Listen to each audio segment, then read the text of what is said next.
Chaksurunmilitan yena tasmai Shri Gurave Namaha. Shri Chaitanya Manobhistam Stapitam Yena Bhutale Swayam Rupa Kadamayam Dadati Swapadantikam Bandeham Shri Guru Shri Yata Padakamalam Shri Gurun Vaishnavamscha Shri Rupam Sagrajatam Sahagana Raghunathan Vitam Tam Sajevam Sadvaitam Savadutam Parijana Sahitam Krishna Chaitanya Devam Shri Radha Krishna Padan Sahagana Lalita Shri Vishaka Nitamscha Hey Krishna Karana Sindhu Dinabandhu Jagatpate Gopesha Gopika Kanta Radha Kanta Namostate Tapta Kanchana Gaurange Radhe Vrindavaneshwari Vrishabhanu Sute Devi Pranamami Hari Priye Vanchakalpa tarubhyascha kripa sindhu bhayevacha patitanam pavanebhyo vaishnavibhyo namo namaha. Jaya Shri Krishna Chaitanya Prabhu Nityananda Shri Advaita Gadadhar Shri Vasadi Gaur Bhaktavinda Hare Krishna, Krishna Krishna, Hare Hare, Hare Rama, Rama Rama, Hare Hare. So today is certainly an auspicious day. First of all, today is celebrated as Guru Purnima. Guru Purnima is not something which we celebrate in Iskcon usually.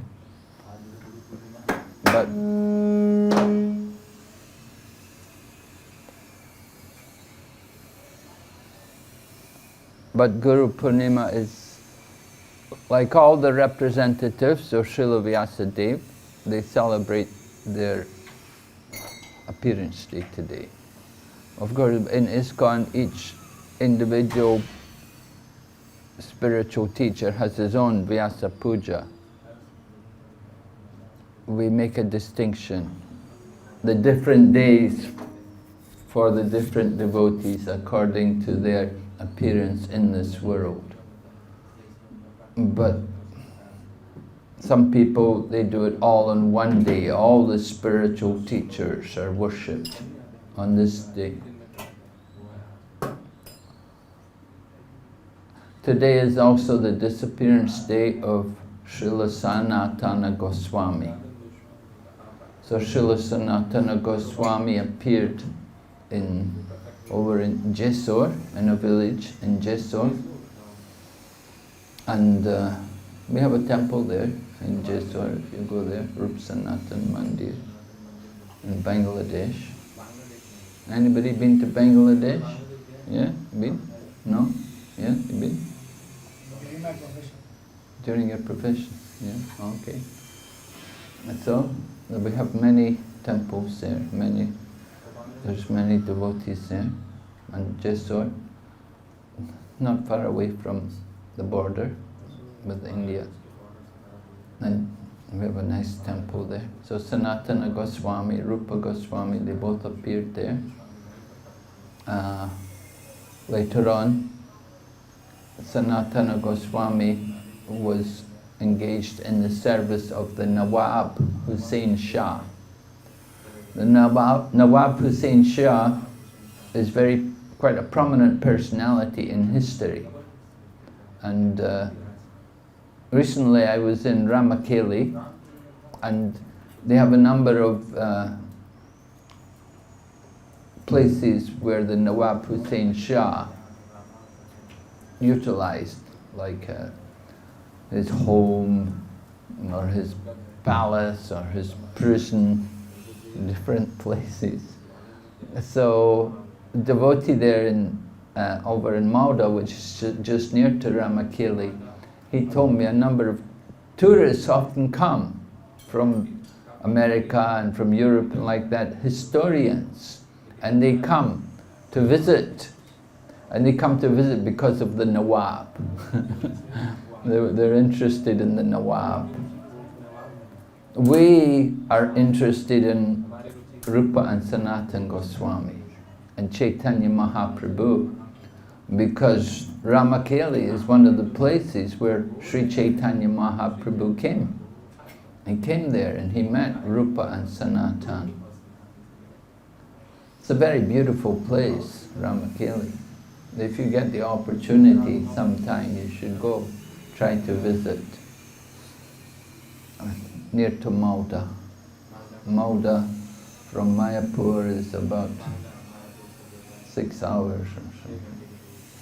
From Calcutta it's also about 6 hours. Overnight train. I was there recently for Rath Yatra for a day.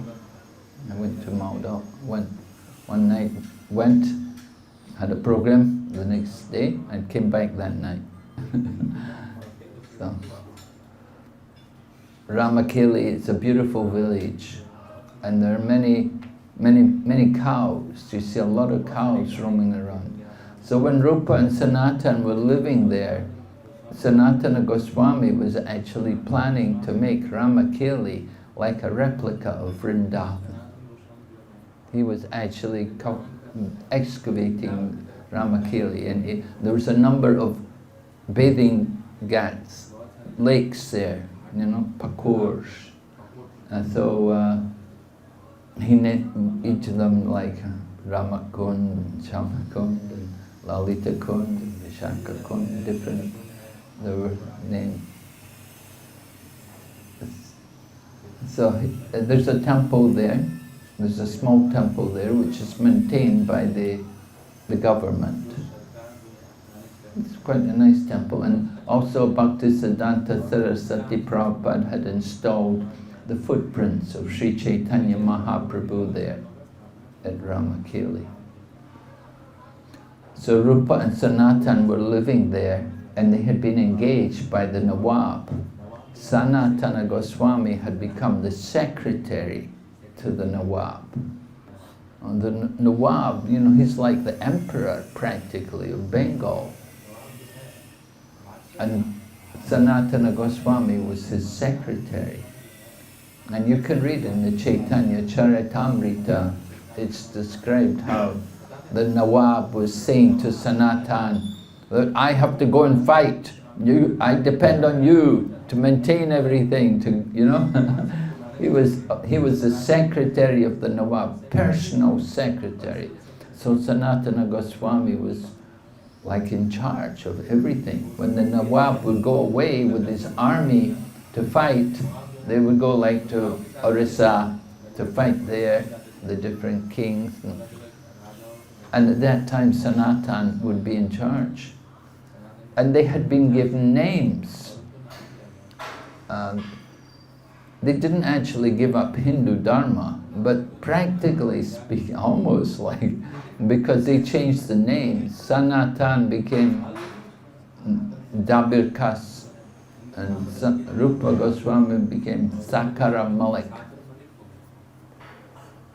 So it was customary that some people, they got a Muslim name, it's like a title given to them. And you can read in Chaitanya Charitamrita about some different people. There's one, Ramananda Khan from Kulinagram, how he came and met with Lord Chaitanya. So Khan, that's a Muslim name, but it's a title which was given to him. He was a devotee, he was a Vaishnava, but he was given that title somehow by the Muslim rulers. So,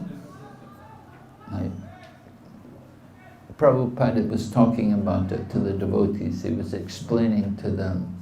They would take these Muslim names. And Sanatana Goswami, Rupa Goswami, they were associating regularly with these Muslims, like the Nawab, when the Nawab would come, because they were both serving the Nawab. One was the Chancellor of the Exchequer, and the other one was like the personal secretary. Yeah. So they had very intimate dealings. But of course it was very contaminating for them, and they understood that. So they heard about Sri Chaitanya Mahaprabhu. They were living in Ramakeli, and Lord Chaitanya is over in Mayapur, some distance apart, but news travels, and especially Sri Chaitanya Mahaprabhu is performing wonderful pastimes. For example, he had defeated Keshava Kashmiri. As a young man, he had defeated Keshava Kashmiri. And then, after that, then he had organized the disobedience march against the Chankazi. And then after that, he'd taken sannyas. And so, when he took sannyas, that was, really something really big. And then he left and went to Jagannath Puri, and in Jagannath Puri, he delivered Sarvabhauma Bhattacharya and made Sarvabhauma Bhattacharya into a Vaishnava. Although Sarvabhauma Bhattacharya was a jnani, but after meeting Chaitanya Mahaprabhu, became a devotee.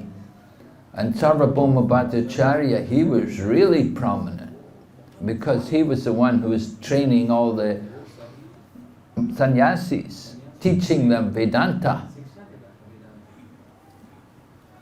So when he became a devotee, that was very big news, went shockwaves all over Bharatvarsh.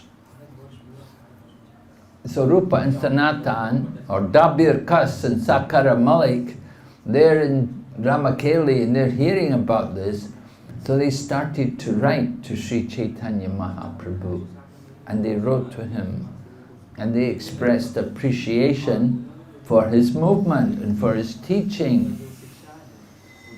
Because they were both, Rupa and Sanatan, they were both from Carnatic Brahmana families. Although they were born up in Bengal, their caste traced back to Karnataka. And they were from a high-class line of Brahmanas there. And as young children, they were trained in the Shastras and the Shruti and the Smriti. And they were given the best dharmic education. But as the will of the Lord would have it, somehow they contacted the Nawab, or rather the Nawab contacted them, because he heard about them. And he heard how they were very educated materially. He didn't worry, he's not very much concerned about their spirituality, but he heard they were very materially educated. So the Nawab wants them to rule and take care of the kingdom and look after all the people who are there, and make sure everything goes on nicely in his kingdom. So he utilized Rupa and Sanatan for that. And so they heard about Chaitanya Mahaprabhu, they wrote to Lord Chaitanya, and Lord Chaitanya wrote back. They must have sent messengers. How would they send letters? No handphones, right? No mobile, no email, and no snail mail. How do they do it? Somehow they just hire up some kind of Brahmin or somebody, like when Rukmini wanted to send a message to Krishna, she sent a Brahmana with the message to Krishna to go all the way to Dwarka. And so they must have done something like that. They must have hired someone to go there to Puri to deliver the mail to Lord Chaitanya. Not so far away. Mother Sachi, she wanted Lord Chaitanya to stay in Puri, because then she could get news. She said, Puri and Navadvip are like two rooms in the one house. Just like this building here, 2 rooms. If something goes on in the other room, you'll know about it, right? Look at the same building. Some other Sachi said Navadvip and Puri are like that. So she asked Lord Chaitanya that now you're Sanyas, please don't go to Vrindavan, because if you go to Vrindavan, I won't get news of you very easily. So just go and stay in Jagannath Puri. So that happened. So Dabir Kas and Sakara Malik, they had attracted the attention of Lord Chaitanya. And Lord Chaitanya understood these 2 persons are very special, very educated, very literate, they knew many languages, right? Sanatana Goswami knew Sanskrit, Bengali, Persian, Arabic, Urdu, all, whatever these different languages, they were all used then. And so he was fluent in all of these different languages. So Lord Chaitanya decided he would come. Lord Chaitanya was going to go to Vrindavan, but he decided that on the way he would go to Ramakeli, go and see Rupa and Sanatan, and encourage them to get out from that job. Right? Were some of you working before you became devotees? Yes, you had a job before you, yeah? Some of you, most of you, probably. Yeah, before becoming devotee, you have a job. And then somebody tells to you, just give up that job. Right? Yeah, people always laugh when I say that. I say, what's the big deal, job? You can always get jobs, there's always other jobs. Why be so attached to a job?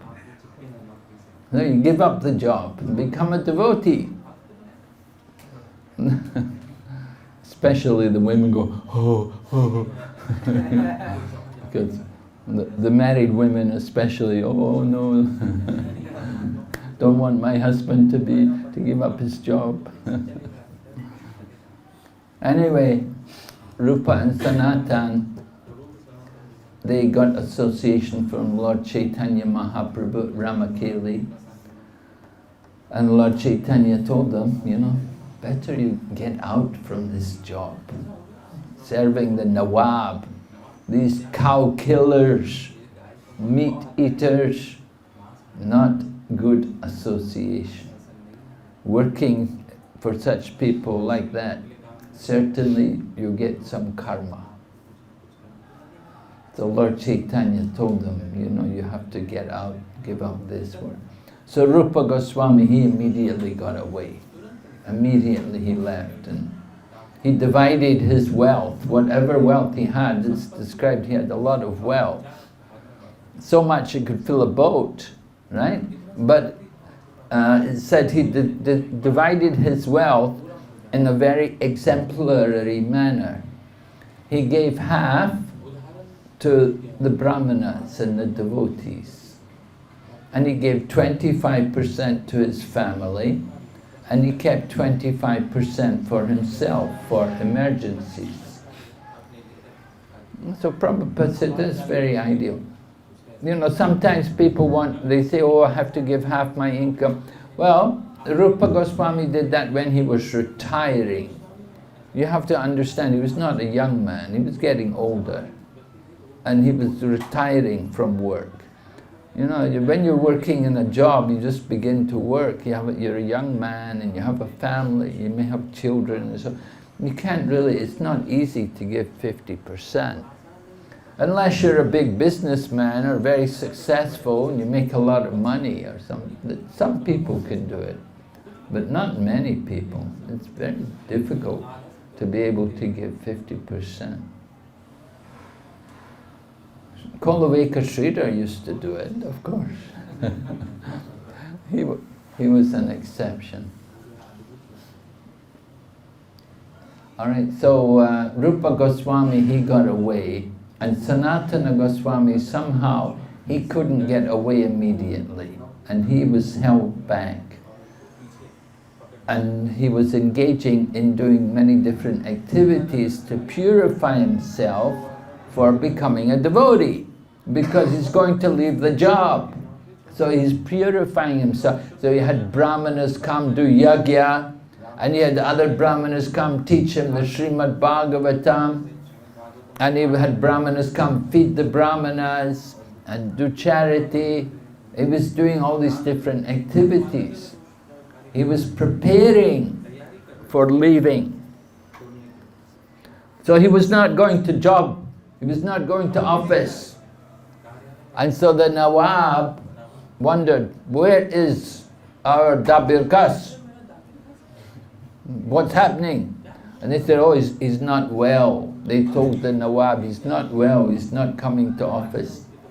And so the Nawab decided he would go and see, and he went to the residence of Sanatan, and he saw that he was perfectly well, but he was engaged in all these religious activities. So the Nawab was angry at him and decided to put him in the prison. Jayapataka Swami Maharaj, when he goes to Yatra in Bengal, they will go to Ramakeli sometimes. So the devotees told me that because they have, sometimes they'll do the safari after Gaur Purnima. Jayapataka Maharaj used to like to take safari out, and they'll go and visit different holy places. So sometimes they go to Ramakeli, and when they go to Ramakeli, they'll do a drama, and they'll do the drama. There's this one big, it's like a mausoleum or something, one of these big curved wall buildings, big building, historic building, protected by the Archaeological Survey of India. It's a protected building. So devotees go there, you can go inside it, and they say this is the prison where Sanatana Goswami was held. And they do the drama about Sanatana Goswami in the prison. You know the story, it's described in the Chaitanya Charitamrita. Sanatana Goswami is put in the prison by the Nawab. So Sanatana Goswami, very intelligent man, so he makes friends with the jailer. The jailer, and Sanatan's telling the jailer, he said, I want to go to Mecca. I want to go to Mecca. If I can get free, I will go to Mecca, and I will offer prayers for you also. He tells the jailer like that. And to tempt the jailer even more, because Rupa Goswami had kept 25% of his savings for emergency, he had left it with a merchant in the village. So Sanatana Goswami told the jailer, I will go to Mecca and offer, and there's also this money and these gold coins we will give to you. So the jailer's going, oh, well, very tempting. But he said, but how will I explain how you got free? So Sanatan said, just tell them that you took me to the bank of the Ganga in order to meet nature's needs, somehow, pass stool or something like this. He said, you took me to the bank of the Ganga and I fell in. So you just tell them like that, I fell in the Ganga and drowned. So the jailer thought, okay, so he let Sanatan go. So Sanatan got out, and he'd heard from Rupa Goswami, he'd heard from his brother that Lord Chaitanya was going to go to Vrindavan. And so Rupa and Sanatan wanted to be there to meet him. So Sanatan got out of jail, and somehow he got one servant to go with him. And they had 8 gold coins with them. So they came to this area. It's a mountainous region. And you can go there today also, and you can see this mountainous region. It's a big mountain. There's a waterfall comes down the side of the mountain, and you can see the monkeys there and everything. And so Sanatana had to cross the mountain, but he didn't know the path across the mountain. But he found there was a traveller's inn, place where they could spend the night. So Sanatana decided they would spend the night there in the traveller's inn. But when they got there in the inn, the innkeeper was very, very nice to them. And Sanatana was suspicious that this man must have some evil intentions. Why? Because he's so nice.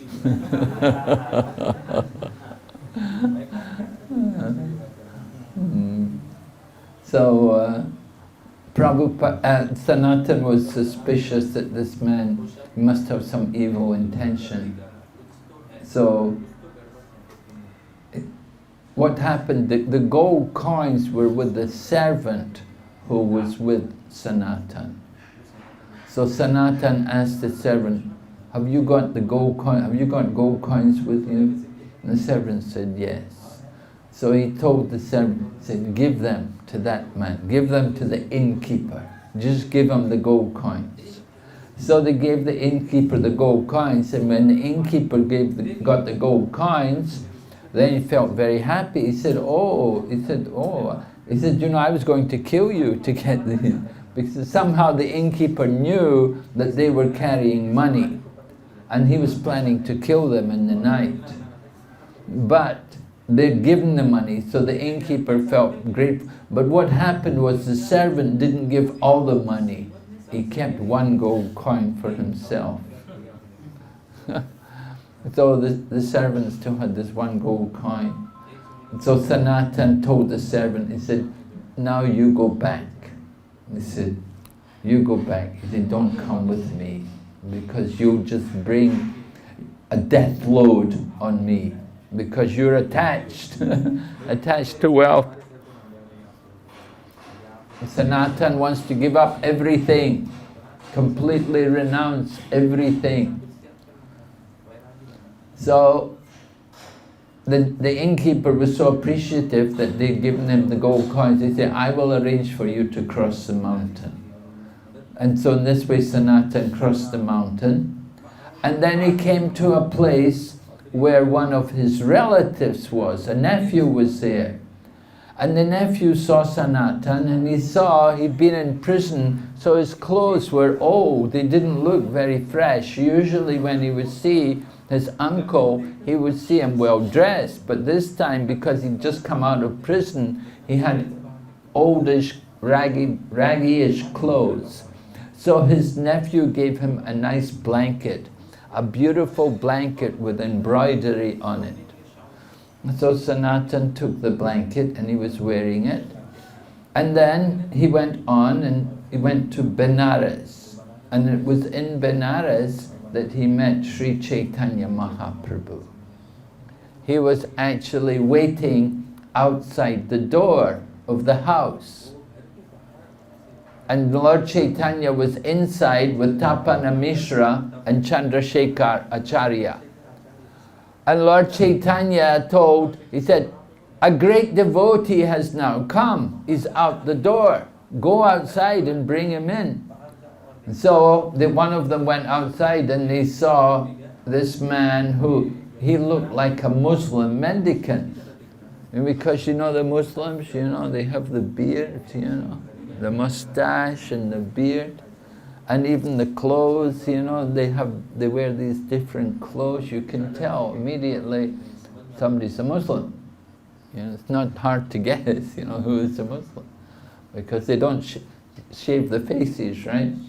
When the Taliban came back in power in Afghanistan, they told, no more shaving faces. Everybody had to grow the beard, you know, and they told the barber shops, be warned, don't shave any faces. So Sanatana is there and he's got this beard because he's been in jail and also because he's been with the Muslims. He looked like a Muslim. And so they saw him and he told Lord Chaitanya, he's a Muslim mendicant. And Lord Chaitanya went outside and Lord Chaitanya saw him and embraced him. And they were, wow, you know, he's embracing this Muslim, you know. They were shocked. Lord Chaitanya is a sannyasi and he's gone and embraced this Mohammedan man. But Lord Chaitanya explained, this is, he's a great devotee. And Lord Chaitanya then told the devotee, take him and make him clean. In other words, shave him up. And Bhaktivinoda Thakur, he wrote an article called Srila Sanatana Goswami. And in that article, he talks about some of the deviant lines of the Vaishnava Sampradaya which came about from Sanatana Goswami. Because just like there's a class of Gaudiya Vaishnava, they're not really Gaudiya Vaishnavas, but they say they are. They're called the Baula Gaudiya Vaishnavas. And they all grow the beard and the mustache. They all have the beard and the mustache. And why do they have the beard and mustache? They say, Sanatana Goswami had a beard and mustache. When he came to surrender to Lord Chaitanya, he had a beard. So we're following him. Ah, yeah. So this is but they don't say, Lord Chaitanya told him to go and get clean. They don't say that. They say, no, Sanatan, he had a beard. We also have our beards.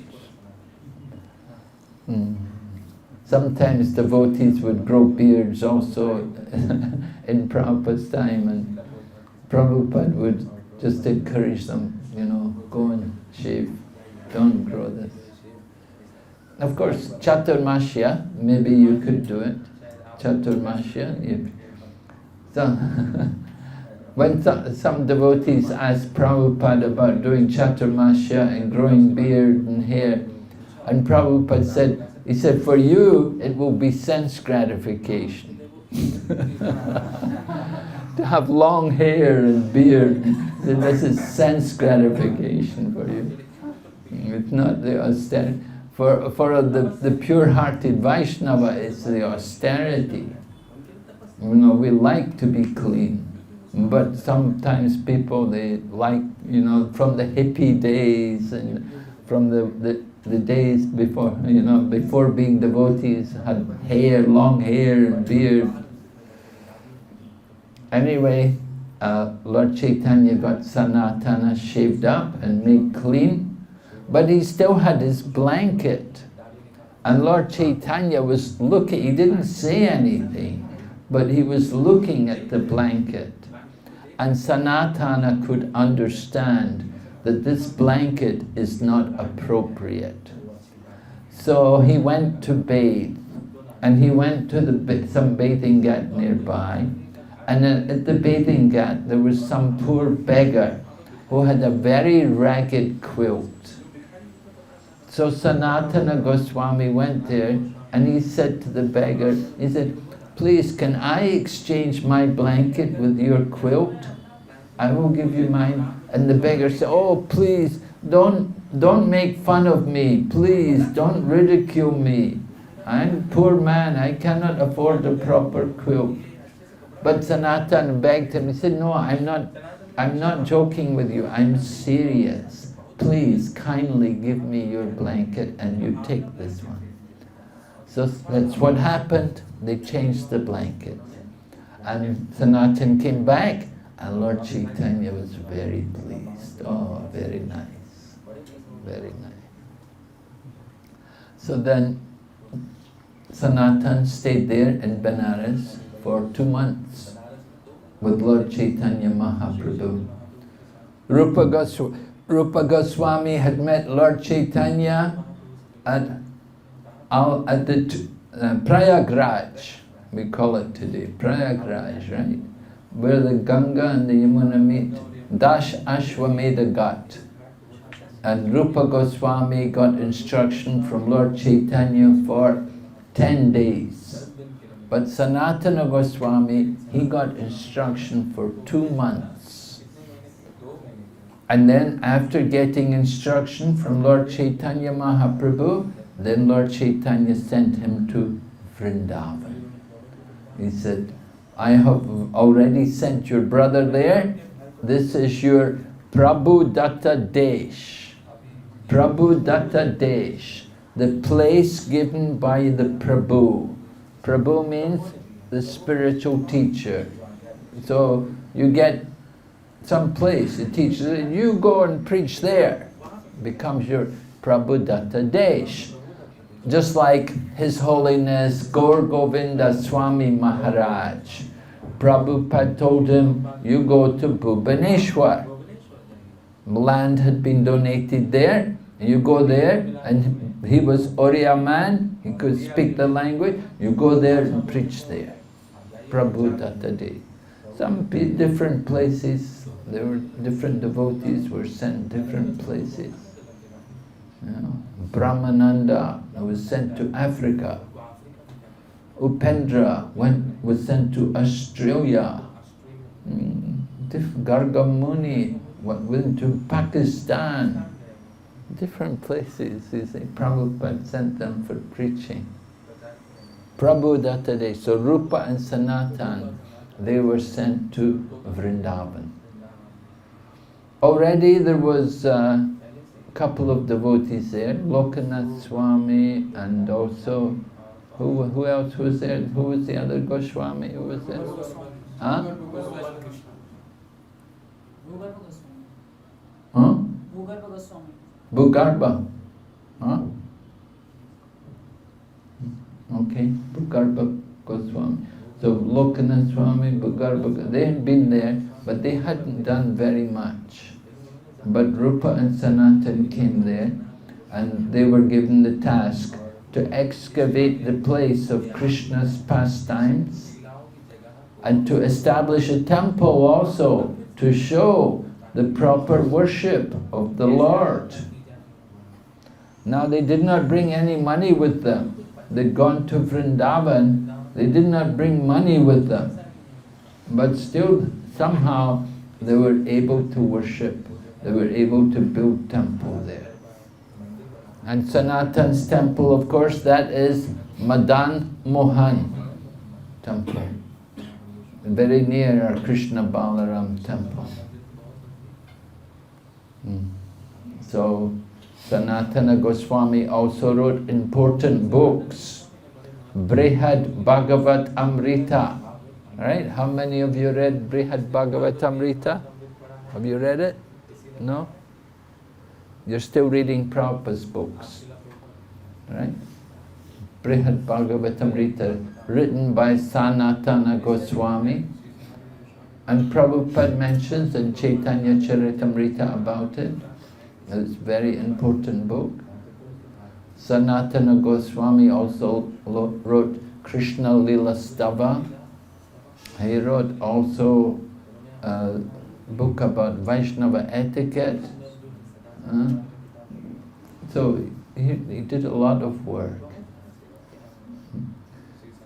He'd come there in his old age, elderly age, not so young, but very, very learned. And they wrote.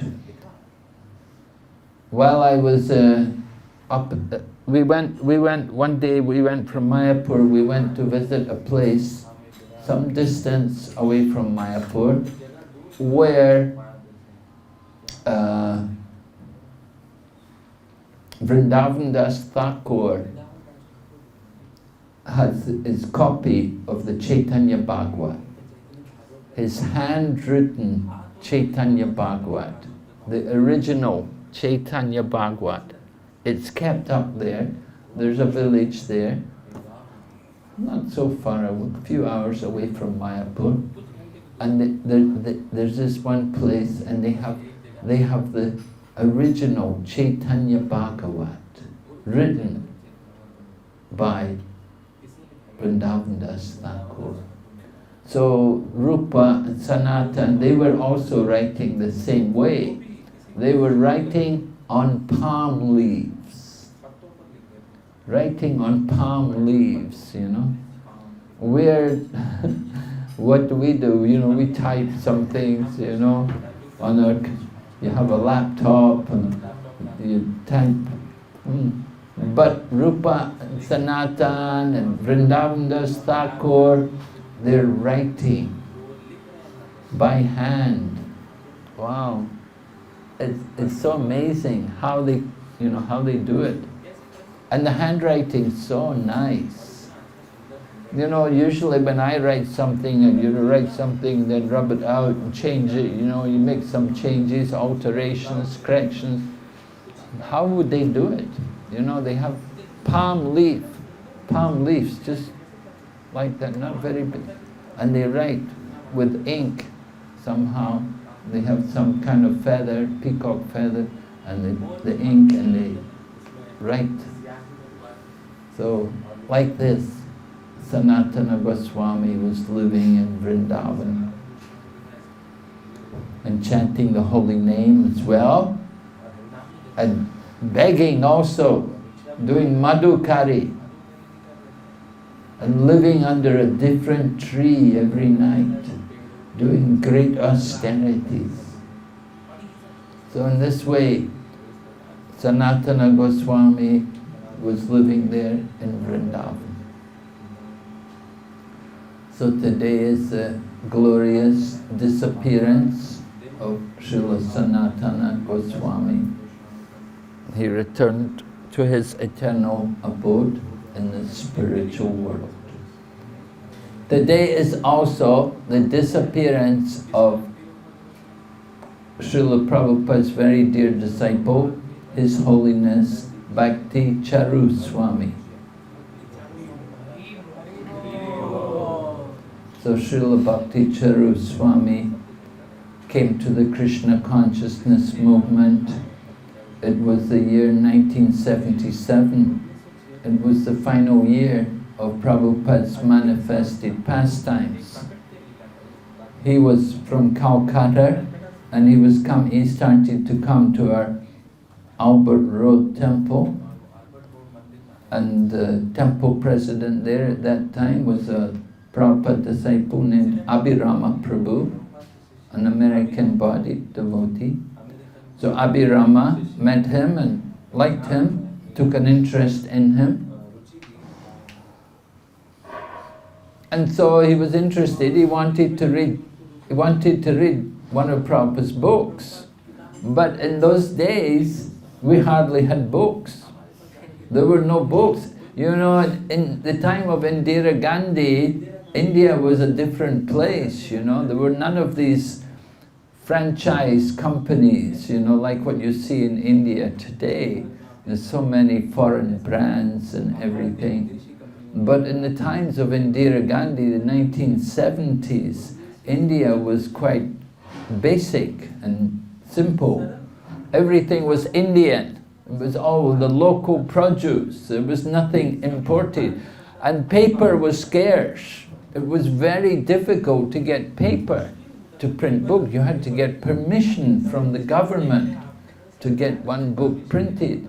And it was not an easy thing to do. So we didn't have books. Whatever books we had, we'd brought them from the West. When we came to India, we'd bring with us. So they wanted to give a book to this young man who later on became Bhakti Charu Swami. And we thought, we had one Bhagavad Gita in the whole temple. Calcutta temple, there was about maybe 12 or 15 devotees. Most of us were all Westerners, a few, 2 or 3 locals. So they wanted to give him the Bhagavad Gita, but it was the only Bhagavad Gita. We didn't have another one. So I said, look, we're using it for class. We have class. If we don't have the Bhagavad Gita, how will we have a class? Well, I said, oh, he's a very good man. He's interested. He wants to read, we should give him the book. I said, well, give him this book, give him the Nectar of Devotion. So he got the Nectar of Devotion and he took it home and he read it and he loved it. He fell in love with it. He thought it was the most beautiful book. And that shows how special he was. Because, somebody like myself, when I read the Nectar of Devotion, it was, wow, I found it very difficult, I couldn't really understand very much. But he was a very special soul. And so, he read the book, he was convinced, he became a devotee, he lived in Mayapur, and Prabhupada came to Mayapur, Prabhupada met him, and Prabhupada talked with him and engaged him. That become, you can do some service, you can help to serve me, one of the servants, direct servant of Prabhupada. Because Prabhupada liked Bengali speaking, nice for him to speak something in Bengali with him, exchange in the local language. And he was also good in Hindi. Prabhupada had him edit some Hindi translations and so on. So Bhakti Charuswami was a very literate person. Fluent English, Hindi, Bengali. You can conquer the world if you know these things. You can conquer the world. You can preach anywhere. So Prabhupada gave him first and second initiation at the same time. That was unusual. He got first and second initiation at the same time. And then a few months later, he got sannyas. And Prabhupada explained, he is very pure since birth. From birth, he is very pure. And so he was a special soul. He came to Krishna consciousness. He came at his age at that time. Let's see, his age must have been about 30. About 30, maybe 31, 32. He'd traveled, he'd been to Europe, he'd been hitchhiking, and hitchhiking? You stand at the roadside, you put your thumb out and try to get a vehicle to stop, to give you a lift. So he traveled like that. He enjoyed that kind of thing and meeting people. So, yeah, because it's attracting a lot of flies, Thank you. So he was traveling and meeting people. He'd been to Europe and everything, and he was from quite a wealthy family. His father was in the film industry, and he became a very nice devotee. He was serving Prabhupada, and he knew some cooking, Bengali cooking, and he would cook Bengali dishes for Prabhupada, which Prabhupada appreciated. Because Westerners, we don't really know Bengali cooking. Something, maybe you learn something, but he knew, he was accustomed to it. So Prabhupada gave him that wonderful opportunity to be his servant, and he was with Prabhupada, and they traveled, they went up to Rishikesh at one point, and then they went to Vrindavan, and Bhakti Charu Swami was with them all the time. He was with them up until Prabhupada departed. So the wonderful thing about Bhakti Charu Swami, one thing which everyone could appreciate, was that he was an emblem of gentleness and learning. These two qualities. He was both gentle and learned. Do you know that verse in the Bhagavad Gita? Learned and gentle. A learned and gentle. Vidya Vinaya Sampani.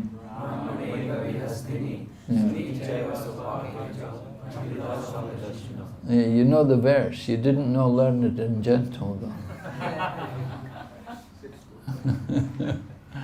Alright? And so he was the emblem of being both learned and also gentle. Very special personality. He could sing very melodiously, very beautifully. Even Jayapataka Swami would appreciate how nicely he could sing beautiful Bengali songs. I have one recording of him singing the Radhastikam. So beautiful and so nice. And then of course he would sing Jagannath Astikam and everything. It was very, very nice, very sweet. So he made a number of recordings. But he was also a very nice preacher.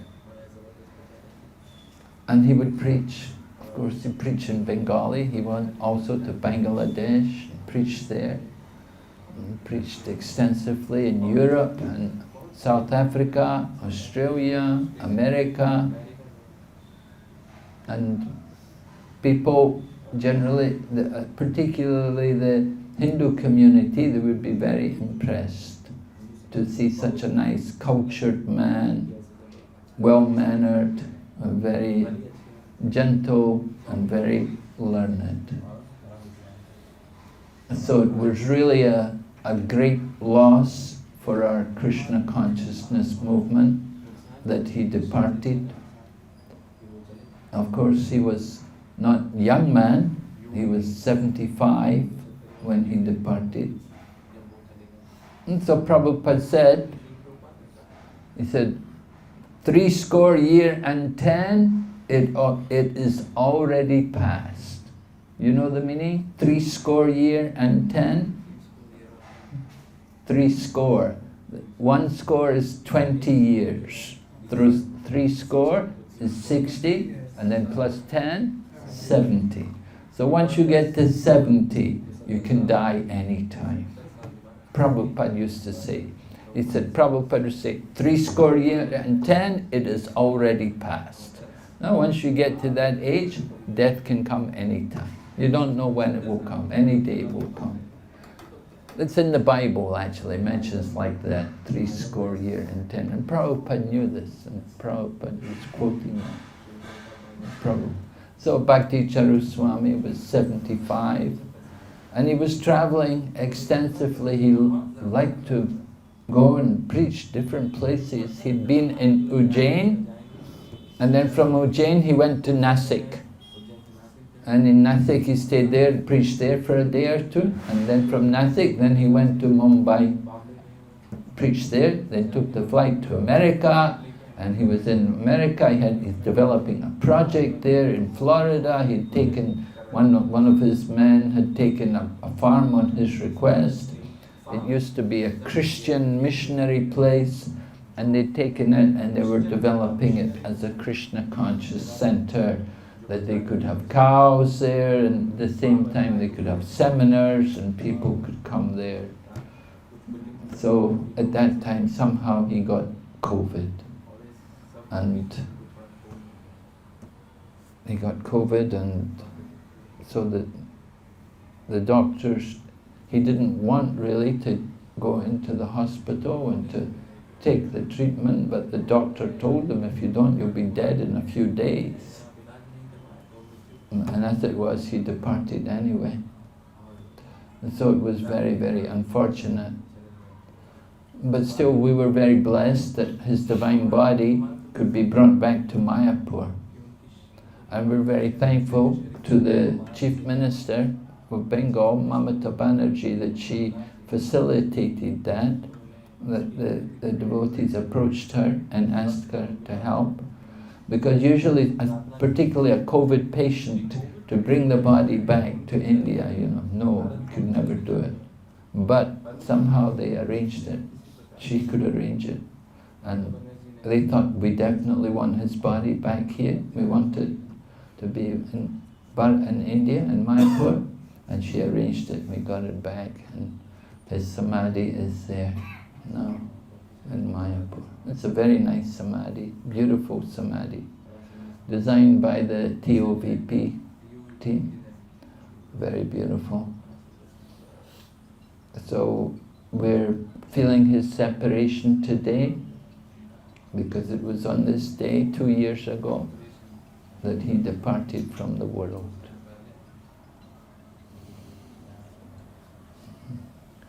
So we're going to speak now about the Upadeshamrita. Are there any questions before we go on about Sanatana Goswami and Bhakti Charu Swami or Guru Purnima?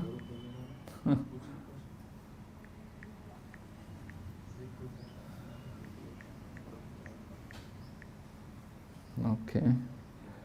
So I just got an article just by coincidence today, it just came in my mail today. It's on the Upadesh Amrita. And it describes the discovery of Sri Upadesh Amrita. Isn't it a coincidence? You know, the Prabhu asked me to speak on Upadesh, and I got it just today, it just came today. It's in relation to Srila Bhaktivinoda Thakur. He discovered the Upadesh Amrita. Rupa Goswami wrote it, of course, but to actually discover it, to bring it into public awareness, it was Srila Bhaktivinoda Thakur who found it out. And I'll read this article to you. It says, Srila Bhaktivinoda Thakur's profound appreciation for Sri Upadesh Amrita is largely responsible for the text's distribution in the present day. During his visit to Sri Vrindavan Dham in the early 1890s, Srila Bhaktivinoda Thakur visited numerous libraries as he searched for manuscripts of the writings of Srila Rupa Goswami and the other Goswamis in the line of Sriman Mahaprabhu. Just like Chaitanya Charitamrita, Bhaktivinoda Thakur, it took him ages to find a copy of the Chaitanya Charitamrita. These books were not available. And Bhaktivinoda Thakur had to labor intensely to locate these things. So we're hearing how he went to Vrindavan and he was finding out who's got a library and going to the library, getting their permission to see their library and to go through all the different things in the library. And as I said, you know that not everything is printed. Many things are just on palm leaves. You know, like that Chaitanya Bhagavat we saw, you know, you cannot touch it because, you know, it's so old, 500 years old. A palm leaf, 500 years, you know, if you damage it, so we don't touch it, we just see it and just offer our respects. So anyway, Srila Bhaktivinoda Thakur gone to Vrindavan and he's searching the libraries. And then when he came to the library of a person named Sri Yukta Vanamali Lala Goswami Vijabhusan. Right? You think our names are long, right?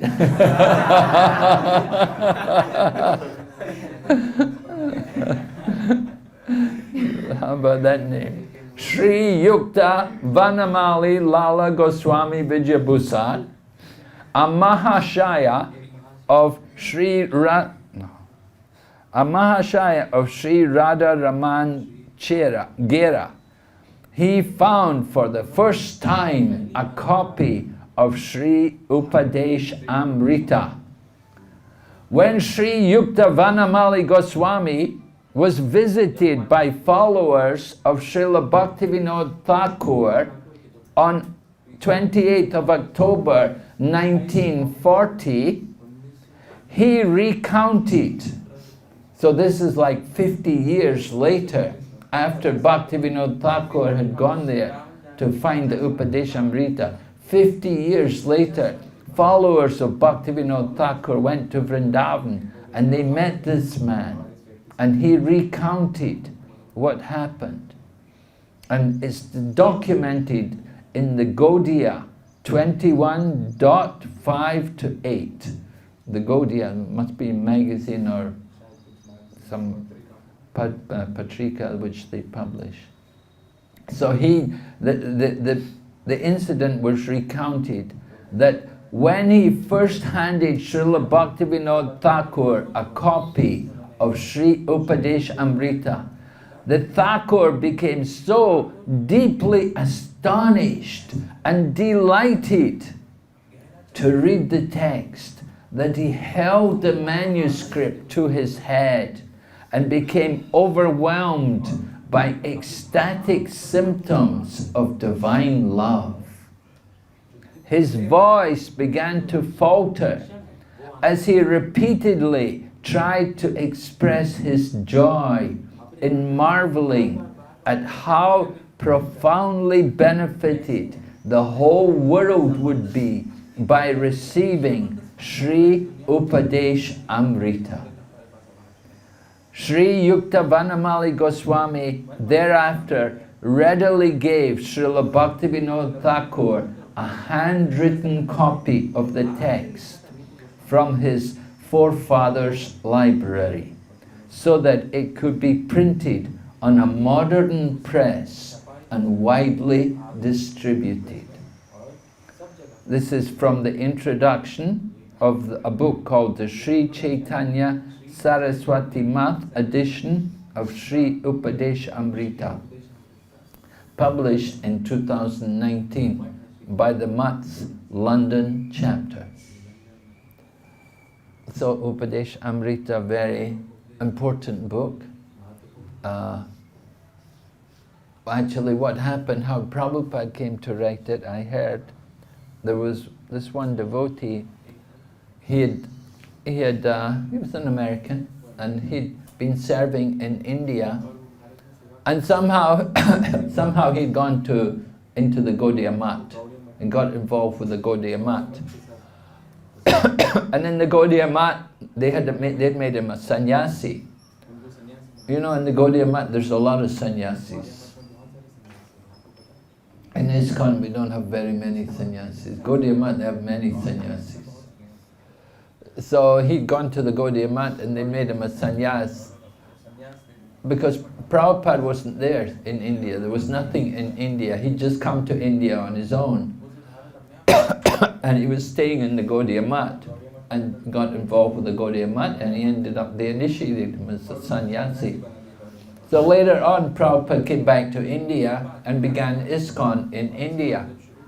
So he came to Prabhupada, he said, I want to come back to Iskcon. So Prabhupada said, then you give up your sannyas. So he gave up his sannyas, he came back to Iskcon, and then after some time, then Prabhupada made him sannyasi again.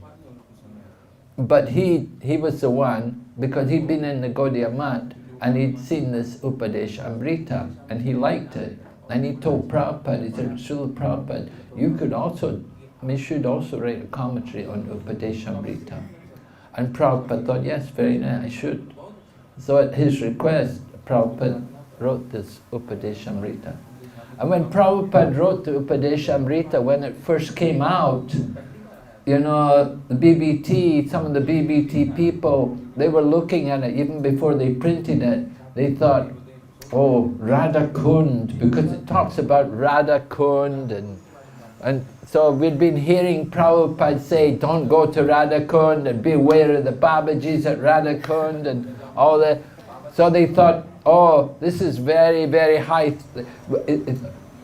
They thought for public distribution, it will not be very suitable. So we'll just print a few copies. But Prabhupada said, no. He said, this book is for mass distribution. So they had to print a big volume and distribute the book in mass. Prabhupada didn't mind that it was mentioning about things like Radha Kund. He said he wanted that book in mass distributed. Very, very important. So have you got a copy for me? Did anybody bring a copy? I don't have a copy here.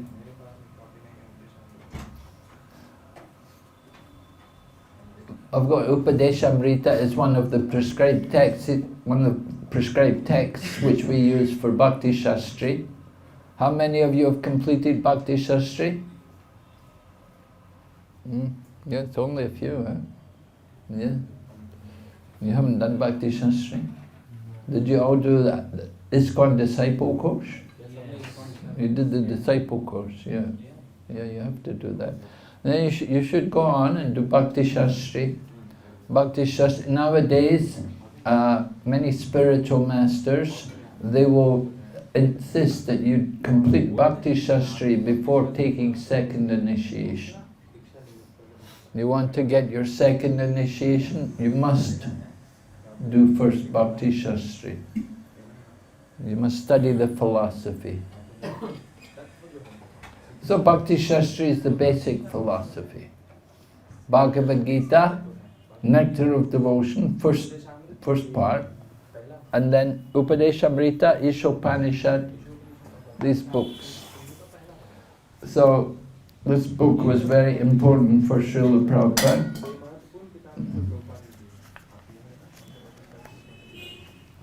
We'll just read the preface.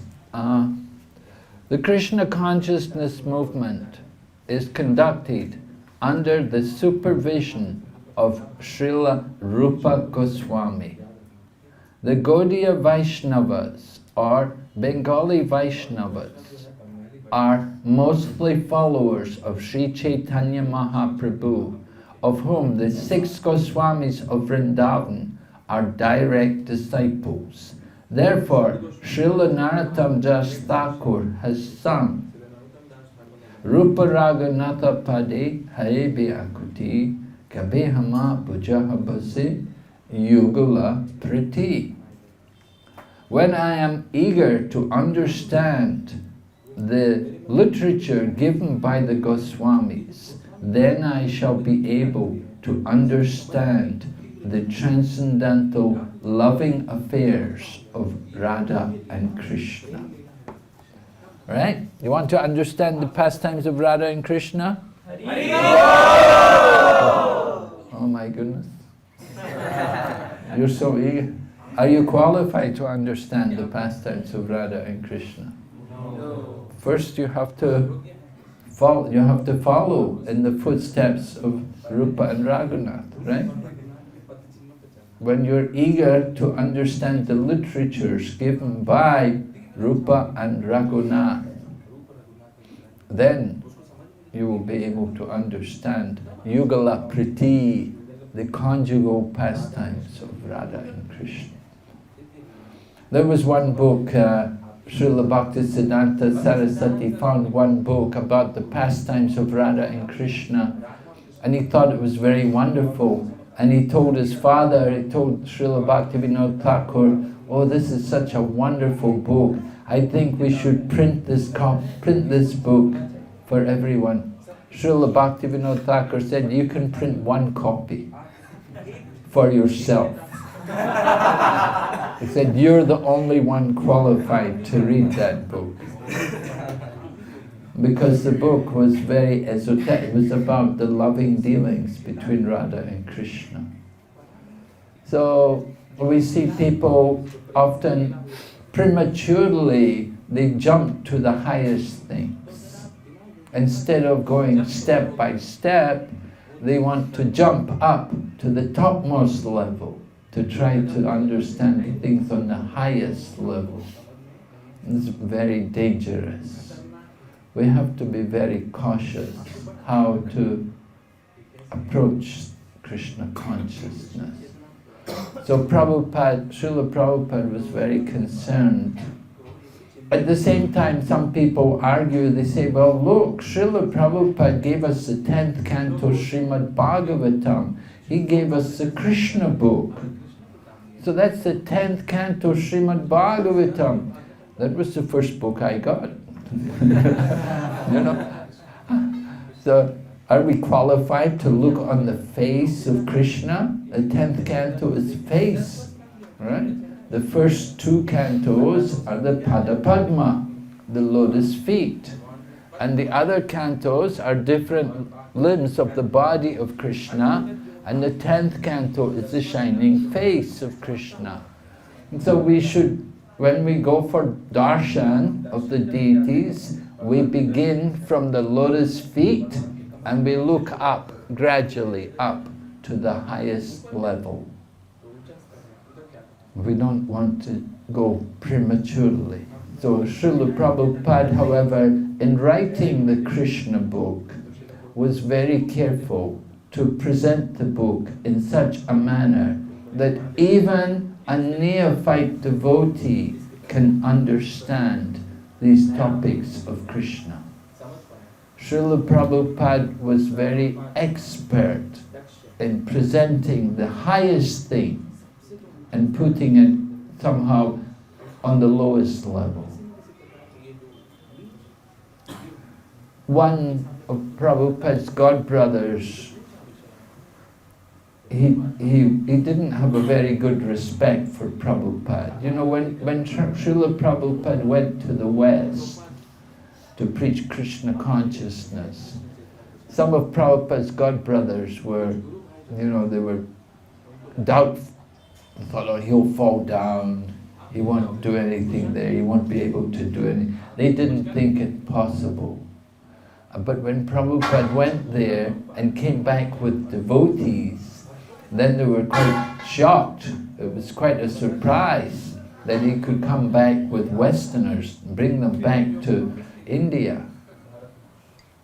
And even some of the other gurus there in the Gaudiya Math, some of their followers would say to their guru, they'd say, Guruji, you should also go to the West and preach there. So one of them said to his followers, he said, I would not like to preach to those people. In other words, he thought these people, his thinking was these people in the West, they're all low class, malechas, yavanas, chandalas. You know, I don't want to preach to those people. Because he was a scholarly kind of person, you know, very, very scholarly. Now Prabhupada also preached to scholars, and some of Prabhupada's disciples were professors and teachers in the university. It's not that Prabhupada just only preached to hippies. You have to understand that in Prabhupada's time, it was customary for people to grow their hair a little bit. Nowadays, you see a lot of people with shaved heads. But in Prabhupada's time, in the 60s, for young people, everyone had, quite a bit of hair, it was customary. But it didn't make you a hippie just because And Mukunda Goswami, I was reading, Mukunda Goswami, one of Prabhupada's very first disciples? So Mukunda Goswami said, he never had long hair. He didn't grow his hair but he had hair, of course, he had hair. He had his girlfriend and, he was a young man, he was a musician. He would, jazz musician, played piano. So on, wrote songs, and it was Mukunda who actually wrote that song Govinda. He was the one who arranged it, got Yamuna to sing it, and kind of orchestrated the whole thing. Because he was a musician. Mukunda was a very good musician. So he wasn't a hippie. That's the point. And another lady who was Prabhupada's secretary, a lady called Govinda Devi Dasi. She was a young lady, she joined with her husband, she was married, and she came and joined. She was still young, very young with her husband, and they became devotees, they met Prabhupada, and somehow she became Prabhupada's secretary. So she described, she said, they were both artists, but she said at the same time we were seekers of the truth. We were seekers, we were looking for something. And I thought that is something which is very real. I could appreciate that. I think of myself also being like that. That, you know, I also had a job before I joined. You know, I graduated from university. I didn't drop out. I completed university. I graduated and took a job. And I just worked for a few months and I met the devotees and I gave up everything. But I was a seeker. I was looking. I was trying to looking for a master, somebody who could give me the truth and who could answer questions about life. So she said like that. She said, most of our devotees were in that kind of category. We were looking for the truth. We wanted answers. We had questions and we wanted to get the answers. And when we met the Krishna consciousness movement, that was where we got the real answers, the best answers. So it was really inspiring. So here we are. The Krishna consciousness movement is conducted under the supervision of Srila Rupa Goswami. We're known as Rupanugas. Alright? Namo Bhakti Vinodaya Satchidananda Namane Guru Shakti Swarupaya. Right? Bhakti Vinod Thakur. He got the name Satchidananda Bhakti Vinod. He wrote a poem or an article about Lord Chaitanya describing him as Satchidananda Gauranga. And from that time of that article, they started calling Satchidananda Kedarnath Satchidananda, and it became Satchidananda Bhaktivinoda Thakur. Somehow he kept that name, that Satchidananda, and stuck with him, that appellation there. We don't know these things, you know, but it's very interesting to hear like that. Just like Prabhupada got the name Bhaktivedanta before taking sannyas. He was still a householder. He got the name Bhaktivedanta. So they have that culture in the Gaudiya Math, giving people, like we had Vidyabhusan, right? Vidyabhusan. So it's a title, it's a name given in appreciation of some qualities which they have. We want to try to introduce these things gradually into Iskcon also. We can also, if they're worthy people. So we are followers of Srila Rupa Goswami. We are Rupanugas. And Rupa Goswami, of course, wrote Bhakti Rasamrita Sindhu. And this nectar of devotion, this nectar of instruction rather, this is like a condensed version of Bhakti Rasamrita Sindhu. The same kind of philosophy, the same points which are there in nectar of devotion are here in the nectar of instruction. You have to appreciate that when Srila Bhaktivinoda Thakur found the Upadesha Amrita, there were no purports. How many verses are in Upadesha Amrita? 11. How many mantras are in Ishopanishad? 18. Yes, right. How many chapters in Bhagavad Gita? 18. How many verses in Srimad Bhagavatam? Did you ever count them? If you count them, you'd be shocked.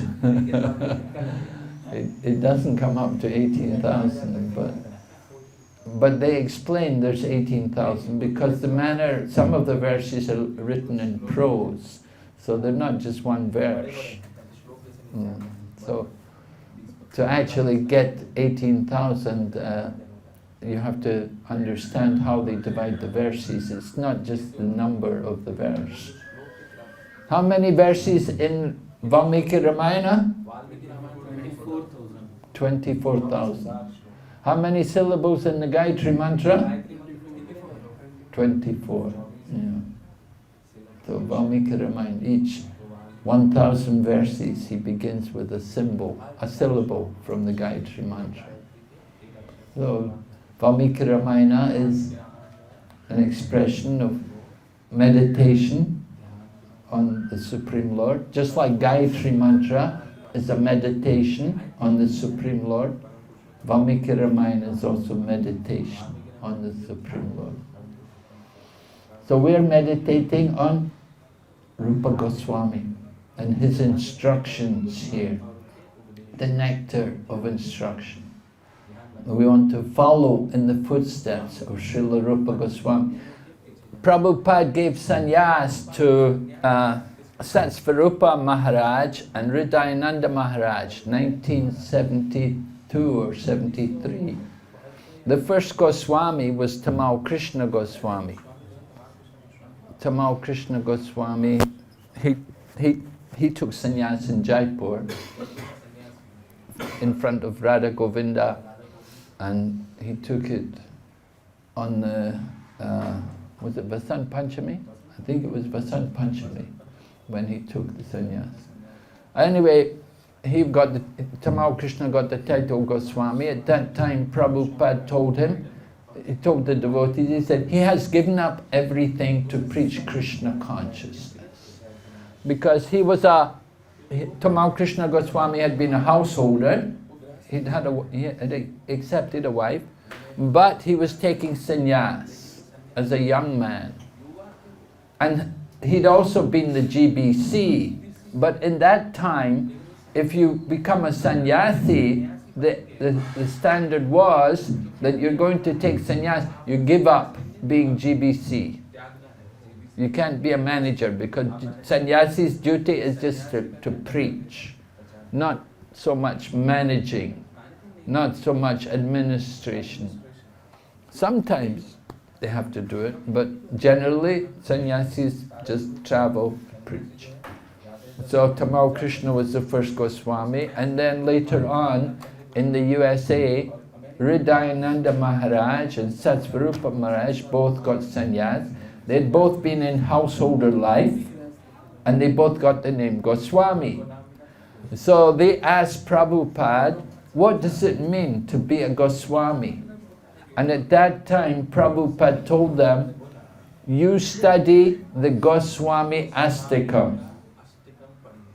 Right? Do you know the Goswami Astikam? Yeah? Some temples we recite it every morning, the whole Goswami Astikam. Right? Because, well, it describes the activities of a Goswami. Right? What are the activities of the Goswami described there? You know any? Yeah, what's the meaning? Tell me. They were studying and you Indian guys are all like this. You speak Sanskrit, you never know how to describe it in English. They were scrutinizingly studying all the Vedic scriptures. All the revealed scriptures, And they were with the aim of for the benefit of with the aim of establishing eternal religious principles for the benefit of all human beings. Yes, right. Very good.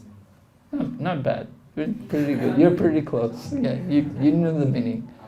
Right. Nana Shastra Vicharinai Kanapano. They studied all the scriptures. Prabhupada said, we don't have to study. We don't have to do research. It's already done for us. The Goswamis already did it. They researched all the scriptures. Just like we heard just now, I read, Bhaktivinoda Thakur found Upadeshamrita.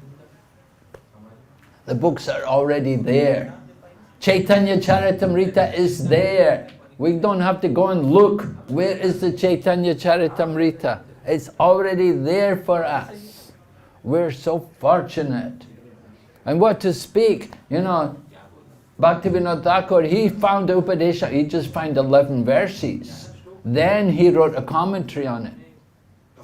So Bhaktivinoda Thakur wrote commentary on Upadeshamrita. Later on, Bhaktisiddhanta Saraswati added a little bit more also to the commentary.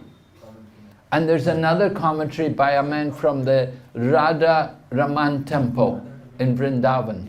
One of the sannyasis there, one of the Goswamis there in Radha Raman temple. He also wrote a commentary on the Upadesh Amrita. And Prabhupada has given us his commentary.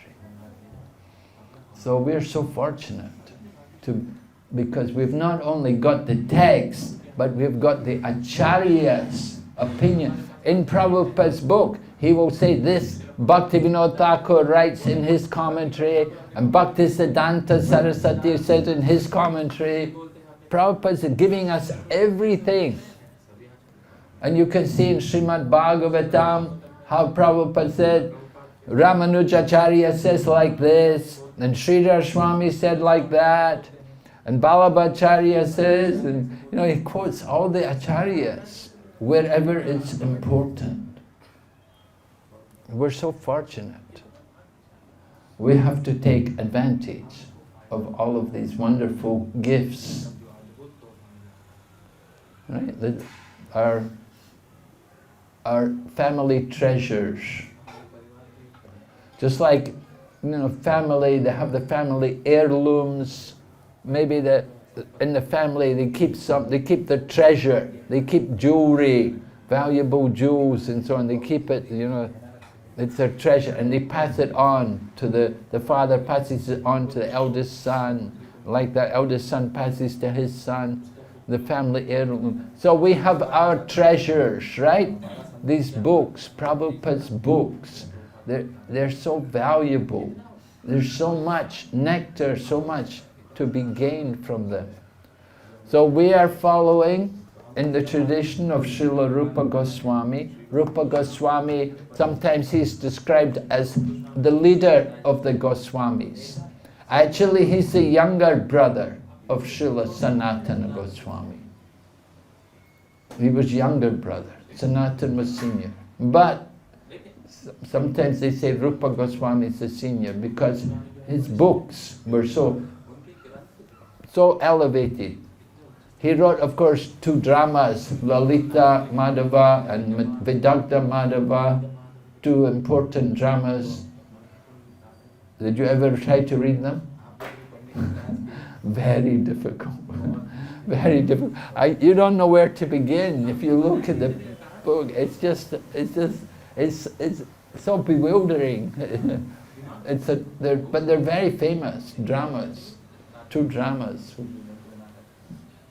So, at least for myself, even Bhakti Purushottam Swami, he sometimes will give a talk on the drama, Vidagdha Madhava or Lalita Madhava. And he would say, I think it's like this. He's also not very sure, but just try to understand. We're so lucky. Prabhupada wrote so nicely for us, like Nectar of Devotion, Bhakti Rasamrita Sindhu. If we were to just read Rupa Goswami's Bhakti Rasamrita Sindhu, it's not easy, it's just verses, one verse after another, so many verses from this canto and that canto and this scripture, that scripture. But Prabhupada has put it into a nice readable form that we can benefit. We read it carefully, we can greatly benefit from it. And Prabhupada said Nectar of Devotion is a handbook for devotees. Handbook, just like if you're working for Indian Railways, you have a handbook. Right? So we have our handbook, Bhakti Rasamrita Sindhu. We should keep it with us. Some temples, they read it every morning. I think over in Abbott's, the Abbott's temple, they used to read there every morning. Is that devotee Anandamaya still there? Yeah? He used to read every morning after Mangalarti, just for 2 minutes. He'll just read a sentence or something. But every morning he'll read a little bit from Nectar of Devotion. Alright, so Rupa Goswami, we're Rupanukas, we're trying to follow in the footsteps of Rupa Goswami. They studied all the scriptures And they also conquered over eating and sleeping. Right? They conquered over eating and sleeping. They were always meek and humble. They gave up all the wealth. They accepted loincloth to live in Vrindavan. They were so renounced, and they never had any regret. You know, sometimes people, they give up, oh, I used to be so wealthy, and now I have nothing, I gave up everything. And, you know, they almost lament, you know. But the Goswamis, they gave up everything, and they were always in the ocean of the mood of love of Krishna. They were always in the mood of the gopis. What is the mood of the gopis? Separation from Krishna. Huh? Separation from Krishna. Yeah. Vipralamba seva. Service in separation. Service in separation. Not just separation, but oh Krishna, but service in separation. That's the mood of the gopis. We have to do service also. We do devotional service. So Rupa Goswami did so much service for Krishna in the mood of separation from Krishna. So Prabhupada stresses to us, we want to understand the Bengali Gaudiya Vaishnavas, mostly followers of Sri Chaitanya Mahaprabhu. There are many Vaishnavas, we know there are 4 Sampradayas, and then we're coming from the Madhva Sampradaya, we're the Gaudiya Vaishnavas. So at one point, the Gaudiya Vaishnava tradition was challenged by the Ramanandi Vaishnavas. The Ramanandis, they said, you Gaudiya Vaishnavas, you have no commentary on Vedanta Sutra. And they were trying to influence the king of Jaipur, because the king of Jaipur at that time was a great devotee. And that's why Govindaji is there in Jaipur, because the king of Jaipur is always a devotee. So these Ramanandis, they were saying that these Gaudiya Vaishnavas, they're not genuine. They have no real Sampradaya. Their Sampradaya is bogus. They don't even have a commentary on Vedanta Sutra. All the other acharyas wrote commentary on Vedanta Sutra. Ramanujacharya, Nimbarkacharya, Madhvacharya, Vishnu Swami, even Shankaracharya. No, Shankaracharya, he didn't write commentary. He did. He did write commentary. Shariraka is Shankaracharya's commentary on Vedanta Sutra. But the Gaudiya Vaishnavas, we were always saying, Srila Vyasadev's Bhagavatam is the commentary on Vedanta Sutra. No need to write commentary on Vedanta Sutra. We have Srimad Bhagavatam, the author's own commentary. And Prabhupada gives an example to support this. He gives the example, he said there was one man, he wrote the book about Shah Jahan. He called the book Shah Jahan. Right? Everybody knows Shah Jahan, right? You people all know Shah. If I was not in India, then you have to say who Shah Jahan is. But in India, everybody knows Shah Jahan. But the book is all about Aurangzeb. So people reading the book, they think Shah Jahan, but the book is all telling about Aurangzeb. So why call the book Shah Jahan? Your book is all about Aurangzeb and what he's doing, the atrocities and everything. So the author explained, the author who wrote the book, he explained, he said, I wrote this book to explain Shah Jahan's mood.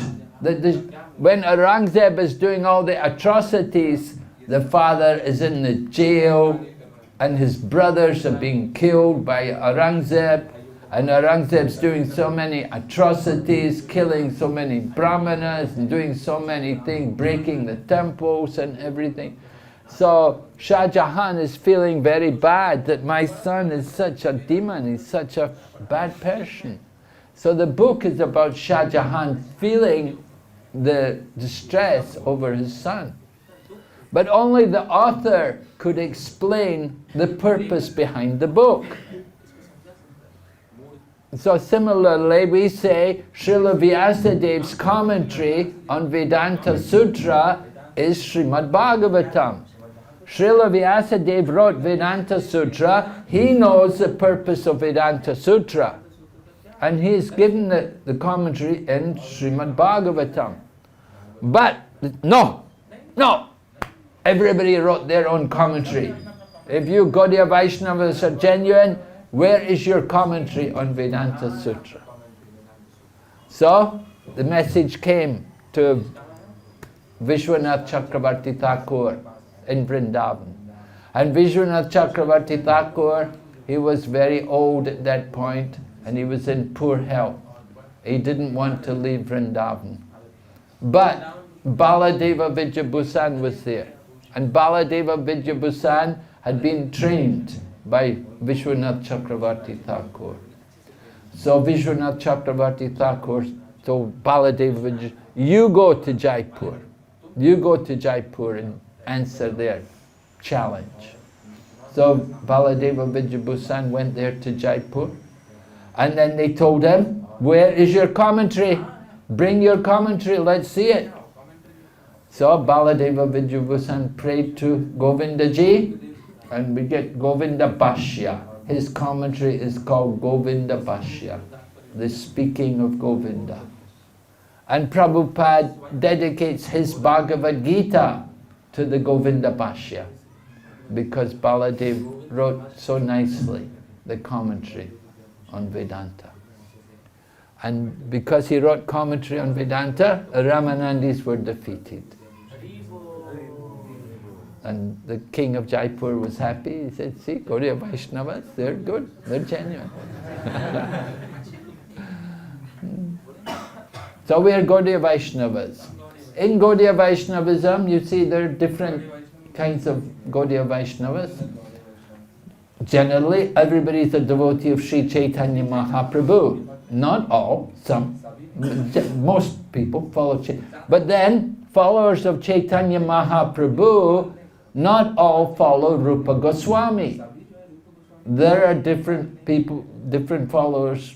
Some people devoted to Chaitanya Mahaprabhu, they don't bother about Rupa Goswami. They may follow maybe Lord Nityananda, or maybe Advaita Acharya.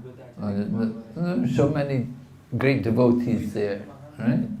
Not everybody is a follower of Rupa Goswami, but we are following Rupa Goswami. The Rupa Goswami, Prabhupada said 6 Goswamis direct disciples of Sri Chaitanya Mahaprabhu. I don't know about that. Did Jiva Goswami actually meet Chaitanya Mahaprabhu? Anybody know? Did Jiva Goswami ever meet Chaitanya Mahaprabhu?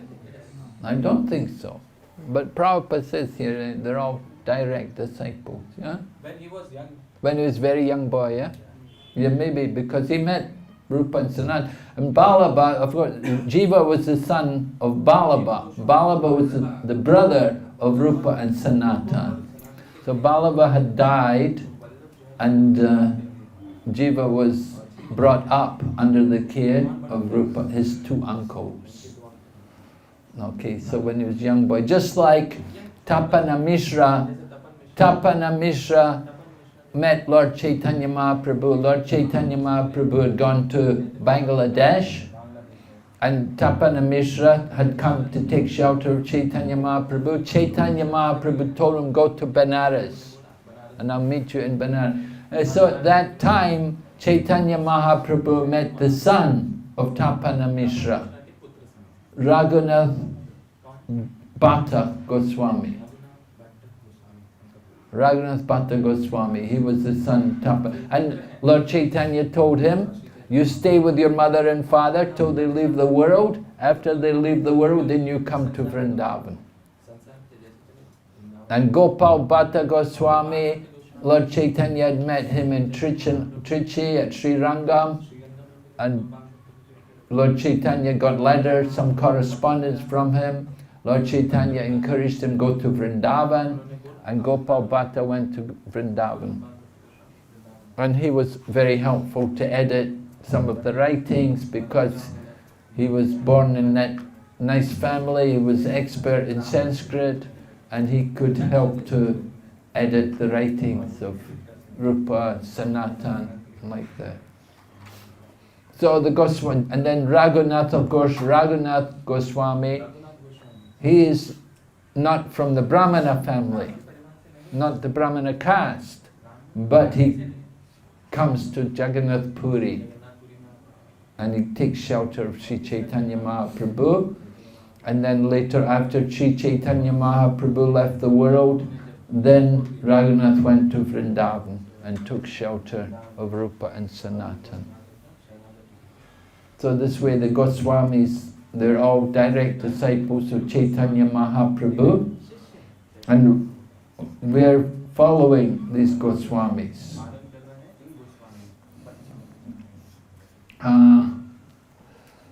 So Narottam Das Thakur tells us, we want to understand the pastimes of Krishna. When you're eager to understand the literature given by the Goswamis, then one will be able to understand the transcendental loving affairs of Radha and Krishna. So that eagerness, utsahan, right? That's going to come up in the very utsahan, that eagerness, that enthusiasm to understand the literature of the Goswamis, to read the books of the Goswamis. Just like Bhanu Swami's translated the Sandarbhas. Jiva Goswami wrote the 6 Sandarbhas, which are wonderful comments on different points in the Srimad Bhagavatam. So there's so many books to read. It's, you know, it's just sometimes it's just bewildering. There's just so much to be read, so much to do. We have to chant, we have to read the books. Oh, I have to worship. There's so many things to be done. Where's the time? So that's the task of a devotee. Nobody can say, oh, I don't have any service. We all have so much service. We have so much to do, so many books to read, rounds to chant, service to be done. So reading the books of the Goswamis, so much to be, so much nectar. It's all waiting for you, right? You just be eager. Have you got a good program to read every day? Are you reading every day? You have to read every day. Make a point. You have to read all of Srila Prabhupada's books first, and then you can go on to read the other books. So it's very important for us. Sri Chaitanya Mahaprabhu appeared in order to bestow unto human society the benediction of the signs of Krishna. The most exalted of all the activities of Lord Krishna are his pastimes of conjugal love with the gopis. Sri Chaitanya Mahaprabhu appeared in the mood of Srimati Radharani, the best of the gopis. Lord Sri Chaitanya Mahaprabhu, and follow in his footsteps. One must very seriously follow in the footsteps of the 6 Goswamis. So Sri Chaitanya Mahaprabhu, Mahabhadanaya avatar, this was declared by Rupa Goswami, that you're the most merciful. Other incarnations, Lord Krishna came, he brought with him a storehouse of love of God, but the contents was kept sealed. Right? Lord Krishna said, Sarva Dharmam Parigashna Mamika. First surrender. Once you surrender, then I will deliver. But Lord Chaitanya does not make any such conditions. Lord Chaitanya and Lord Nitya, they are giving freely love of God by chanting the holy name and dancing. And so Sri Chaitanya Mahaprabhu, the Panchatattva, they broke open the storehouse of love of God. They plundered the contents and they distributed it everywhere. They did not consider who was qualified and who was not. Young men, old men, women and children, they gave to everyone love of God. This is Mahaprabhu's mercy. Distribute. And the more they distributed, the more the supply increased hundreds of times. The more we give the mercy, the more you get the mercy. So don't be miserly, right? Be generous, right? Brahmana is generous, not miserly Brahmana, Kripana. Kripana, there's Brahmana and Kripana, right? So the miser, they won't give, they want to keep, no, not giving. But the Brahmana, he will give, because this is a mode of the devotee. Prabhupada went to America. I did not come to beg from you. I have come to give you. So many Swamijis went to America and they were all declaring themselves to be God. But their mood is collect money, get money and take it back to India and live comfortably in India. Build a nice ashram in India and live comfortably. That was the mood. Go to the West, get the money, come back to India. And we see a lot of that today. Many people, they go to the West, they work in the West, work in America, they build the house here, right? Make the money there, then they come back and settle here. Take it easy here. But Prabhupada said, I have come to give. What is Prabhupada giving? Krishna consciousness. What you have forgotten, that most important message, you've forgotten. You has to be given again. So Prabhupada was very careful about that to give. The mood of a devotee is giving. The Panchatattva, they gave. We don't need to beg or take from people. We've come to give them. Sometimes think, why are you people always out here begging? You know, when we would go for book distribution, you people always out here beg. They don't understand. We're not begging. We don't need your money. You need Krishna. If I'm begging you to read this book. Give up your sinful activities. Reform your character. That's what I beg. I don't need your money. We're very capable. We can live very comfortably if we want. We don't need to just... Some people, you know, they just focus only on money, make money. Prabhupada never worried about money. Even in Prabhupada's time, we had no money. I got initiated. Bhakti Charuswami also got initiated when he got initiated. I read his book.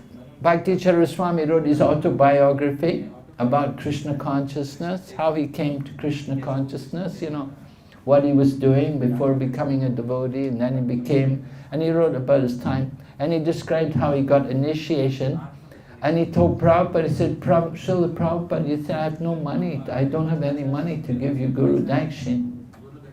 And Prabhupada said, that's all right. He said, you're giving your life. You're giving your life.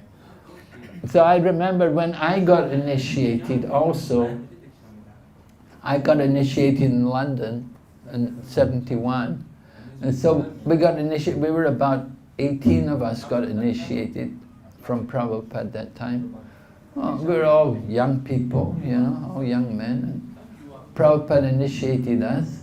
But then Prabhupada, after the next day, Prabhupada called the temple president into his room.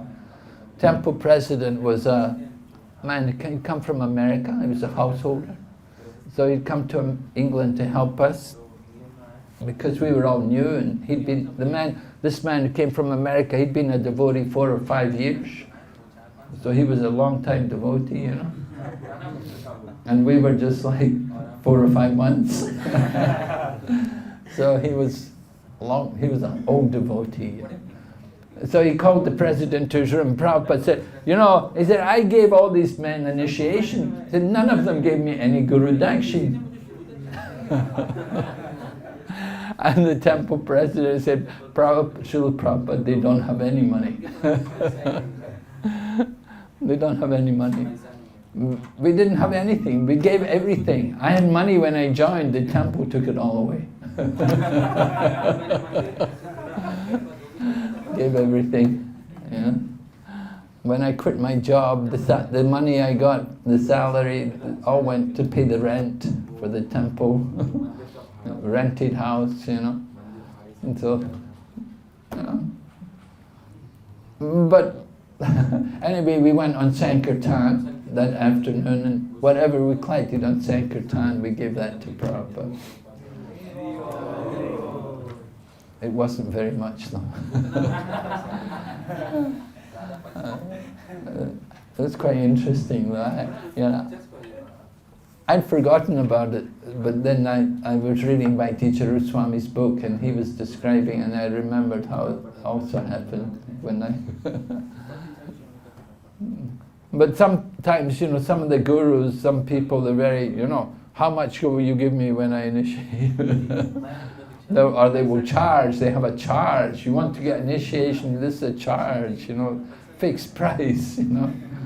But Prabhupada wasn't like that. Okay, any questions? Anybody has any questions? Yes, Prabhu? Prabhuji, you spoke about the dramas. I always wondered, why do we call these books as natak or drama? Because our understanding, like my understanding of drama is something which is written, scripted, not like very original. So why do we call these books as dramas or natak? Well, I don't know the answer to your question. They must be written somehow according to the rules of drama. There are certain principles. Just like Jagannath Priya Natikam, Tamal Krishna Goswami wrote that drama, and he wrote it according to the rules of Sanskrit drama. So there are rules. Are you familiar with the rules of Sanskrit drama? That's right, neither am I. That's why we can't understand what is a drama and what's not, you see. But we're told, you know, Rupa Goswami wrote these 2 dramas. So we just have to accept that these are dramas. Maybe if we study more about Sanskrit drama and everything, then maybe we can understand why these are dramas. But certainly they are accepted as dramas. They're very, very elevated books, you know. They're really not so easy thing to enter into, understanding these Rupa Goswami's dramas. Kavi Karnapur also wrote dramas, right? He wrote a drama, Chaitanya Chandra Nataka. What's it called? Chaitanya Chandra Nataka. Something like that. There's a number of important dramas. Yes? When Rupa Goswami met Chaitanya Mahaprabhu. When? Rupa Goswami met Chaitanya Mahaprabhu. Yes? Like Sanatana Goswami met like after that releasing from that jail. చెప్పారు sir. No, Chaitanya Mahaprabhu had come to Ramakeli. Chaitanya Mahaprabhu came there to Ramakeli while they were still serving the Nawab. And Mahaprabhu came there, at that time he came there were many, many people following him. Because he was so famous, you know, everybody wanted to follow him, everybody wanted to get dust from his feet, everybody wanted to get blessing. So there were lakhs, and there's a description when Chaitanya Mahaprabhu was at Vijayanagar, all the people were crossing the Ganga. The whole Ganga was filled with people in boats. All you could see were boats. You couldn't see any Ganga. All you could see all the people coming. And Chaitanya Mahaprabhu was hiding in the house. And suddenly he came out and this huge roar, Haribo! You know? Everybody saw Lord Chaitanya Mahaprabhu. And, and Chaitanya Mahaprabhu, you know, it just became so much. All these people were following him. And they followed him all the way down to Ramakeli. So that when he came there to Ramakeli, the Nawab heard about that there's this sadhu and he's got all these people following him. And the Nawab asked one of the devotees about it. There was this one devotee who was serving him. Oh, was it Makunda? Was it one physician? Anyway, he said, who is the sadhu with all these people? And they said, oh, he's nobody. He's just he's got some mystic power, you know. He didn't want to tell the Nawab too much, because if the Nawab understood that this is the incarnation of God, you don't know what will happen, you know. Maybe the Nawab will want to arrest him and try to keep him or something, to get blessings or something from. Anyway, they tried to make it not very significant. But then Rupa and Sanatan, they told Lord Chaitanya Mahaprabhu, if you're going to go to Vrindavan, you cannot take all these people. It's not good to go to the holy place with all these people. Of course, we do it nowadays, you know, you get so many yatras. The yatra, this yatra, the yatra, many, many people. But they told Rupa and Sanatan, they told Chaitanya Mahaprabhu, to go to Vrindavan, you shouldn't go with all these people. And Chaitanya Mahaprabhu agreed. Yeah, you're right, I shouldn't go. So, changed his mind, didn't go to Vrindavan. But they met there, Ramakeli. That's why I said his lotus feet are there at Ramakeli, just beside the temple, where that little temple is, with the Madan Mohan deities, which Sanatan had. And outside there, there's a pillar and there's a statue, and they've got the lotus feet put by Bhaktisiddhanta Saraswati Thakur Prabhupada. So Chaitanya Mahaprabhu went there, he met them, and he told them, leave the job, right? Quit that job. You could imagine, you know, we think we're working in the corporate industry or something. Oh, I have a good job, I don't know if I want to give up. Look at their job. They were working in the government, you know, big positions. Practically, you know, they were ministers in the government of the Nawab. And they were making so much wealth, so huge amounts of wealth. They gave it all up as insignificant. We heard in the morning lecture of Prabhupada that the one quality of Brahmana is truthfulness, Satya. And we see here Sanatana Goswami also lies to it. And sometimes we also apply in our situation, we lie sometimes. So in what case we should do what? Well, Prabhupada, if you read the purport there, about, no, it's in the Bhagavatam, about Dhritarashtra quits home. Dhritarashtra had gone away from home. And Maharaj Yudhisthira didn't know. They'd been living in the palace with Maharaj Yudhisthira, and Maharaj Yudhisthira was taking care of his uncle, his blind uncle. But Vidura came, and Vidura preached to Dhritarashtra and convinced Dhritarashtra, get out from the house. Don't stay in the house. Right? But you have to get, because the attachment is so strong, the attachment to the family, the home. You have to get out from the home and prepare for leaving the body. This is a Vedic culture. So Dhritarashtra finally was convinced by Vidura. They didn't tell Maharaj Yudhisthira. And the next day Maharaj Yudhisthira's looking. Where are my uncles? Where's my uncles? Oh, Gandhari also gone. Gandhari's also gone. Where have they gone? And then he thought about it. And he said, I have been cheated by these great souls. And Prabhupada writes in the purport, he said, that great souls cheat for a great cause. Right?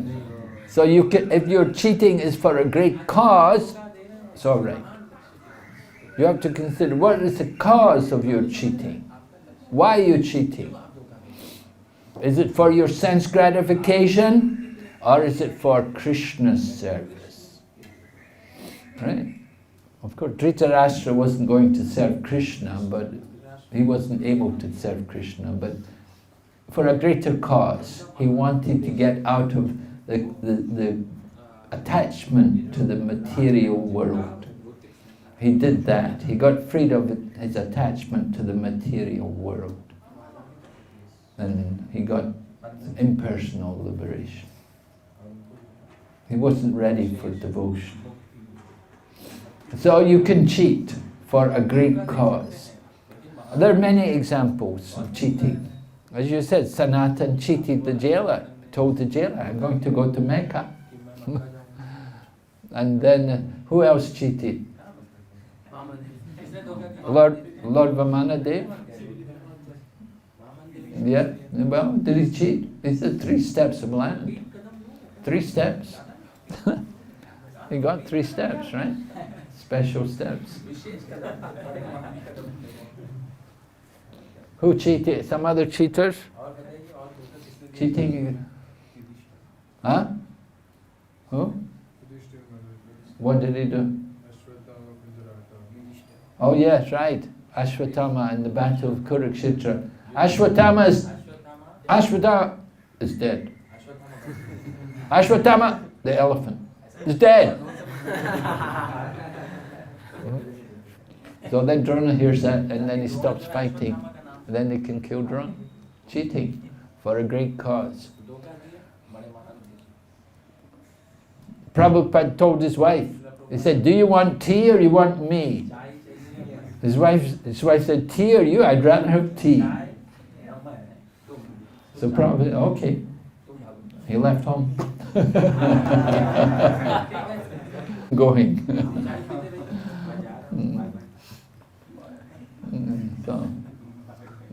So some transcendental trickery. Yeah.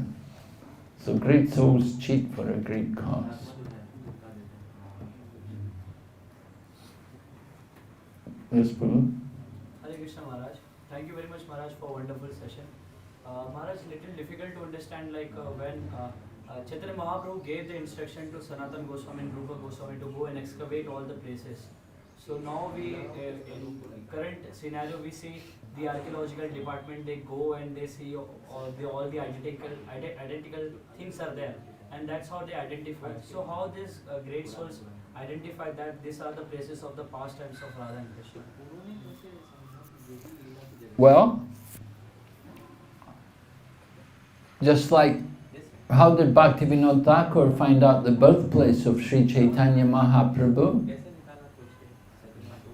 He checked maps and he read the scriptures, and in the scriptures it talks about things like the Chankazi.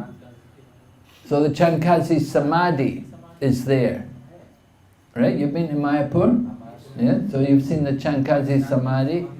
So Chankazi Samadhi, you know, the Chankazi was there in times of Chaitanya Mahaprabhu. Later on he took Samadhi, and his Samadhi is there. And so it's a historic site. and we go there every year. There's a big champaka tree, and there's also the neem tree. So Champaka was the name of the Chankazi, and neem was the Chaitanya Mahaprabhu. So the two trees, big trees, very big, they're there at the Samadhi of the Chankazi. The Chankazi Samadhi, you see, people were saying the birthplace of Chaitanya Mahaprabhu was on the other side of the Ganga. It was in Navadvip. But Bhaktivinoda Thakur knew it couldn't be in Navadvip, because the Chankazi Samadhi is there. And Lord Chaitanya had come from his home to go to the Chankazi Samadhi. So, by maps and checking old maps and so on, and different information from Chaitanya Bhagavad and Chaitanya Charitamrita, they could understand. Birthplace of Chaitanya Mahaprabhu could not be on that other side of the Ganga. It had to be on the... And then they located it by divine revelation. There was the effulgence. Bhaktivinoda Thakur was over in Swarupganj in his house, and he could see the effulgence there, and he went there. And then he saw many tulsis are growing there. And then when they did excavation, they found a deity of, one of the deities, a deity of Vishnu. Which deity was it? One deity, a form of Vishnu was there, which was worshipped by Jagannath Mishra. So this way, and then also he brought Jagannath Das Babaji, and Jagannath Das Babaji, he's over 100 years old, but he comes there, he jumps in the air. He said, yes, this is the birthplace. So Sadhu, Shastra and Guru, you can understand. Similar, now Lord Chaitanya came to Vrindavan, and he was like, where is Radha Kund? Nobody knew, where is Radha Kund? Rupa and Sanatana, they didn't know. But then they found there's this one village, Aristagram, just near Aristagram. Now Lord Krishna had killed the bull, Aristasura, and that's why created Radha Kund and Shama Kund. Right? That's the Leela. So Chaitanya Mahaprabhu found the village, and then he found the rice, he went into the rice field and said, this is Radha Kund. Chaitanya Mahaprabhu is Krishna himself, so he knows where is Radha Kund, and he revealed it to all the devotees.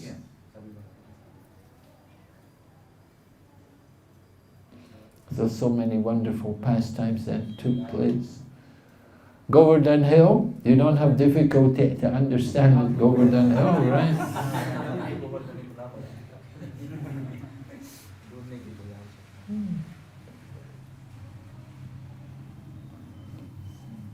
Okay, so we'll stop here. Thank you very much. Srila Prabhupada ki Jai.